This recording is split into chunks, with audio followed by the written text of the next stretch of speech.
tips.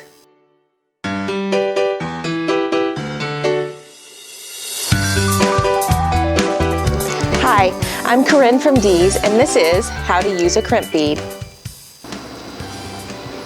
To use a crimp bead, you will need crimping pliers, 2 crimp beads, your clasp, and your bead stringing wire. Most spools of bead stringing wire come with information on them about what kind of crimp bead you should use. Bead stringing wire has several strands of wire that are twisted together and then coated in nylon. The more strands, the more flexible your wire will be. It will also be stronger. For this particular wire, we have 0.015, that is the size, and it shows you that for this particular size, you would use either a number 2 crimp tube or a number 1 crimp bead. Place the crimp bead onto your bead stringing wire. Leave about a 2-inch tail, or longer if it makes it easier for you to manipulate. Place one end of your clasp onto the wire, and then thread the tail back through the crimp bead. You want to pull this up snug to the clasp, but not so tight that your clasp doesn't move. So we do want a small gap between the crimp bead and the clasp. Using the hole on the crimping pliers that's closest to your hand, place the pliers around the crimp bead and then smash your pliers flat. Your crimp bead will now resemble a jelly bean. Turn it sideways and place it into the hole furthest away from your hand, closest to the tip of the pliers. And again, smash it flat. What the second crimp will do is fold the jelly bean over top of itself and create a nice little bead, so you barely even notice it's there.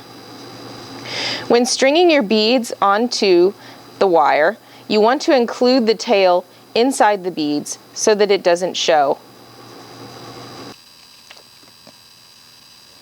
Once you reach the end of your bracelet or necklace, place the second crimp bead onto the wire, the clasp, and then this time we will go back through the crimp bead and a couple of beads.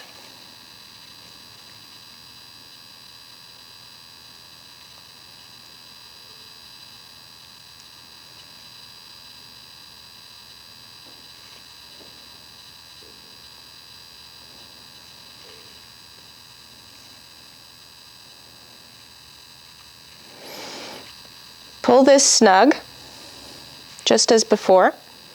We want a little play in the necklace or bracelet, but we don't want huge gaps. So you may have to adjust a little bit, tug on the end of the wire, and then pull the crimp bead, and then tug on the end of the wire again.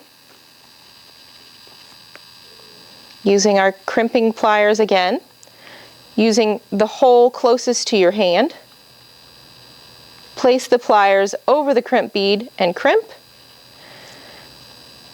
Now this is the harder part because now we have a clasp and beads in the way. So you may have to figure out how it's easiest for you to hold the bracelet and the pliers to make this work for you. Then turn your jelly bean sideways and crimp. The final thing is using a nipper tool or wire cutter, something that'll get nice and close into your bracelet, because we have to get in between those beads, and snip off your tail.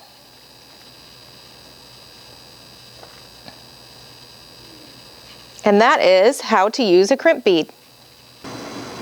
Thanks for joining us today. Don't forget to check out all of our other bead tips on YouTube. You can also check us out on Facebook and at deescrafts.com.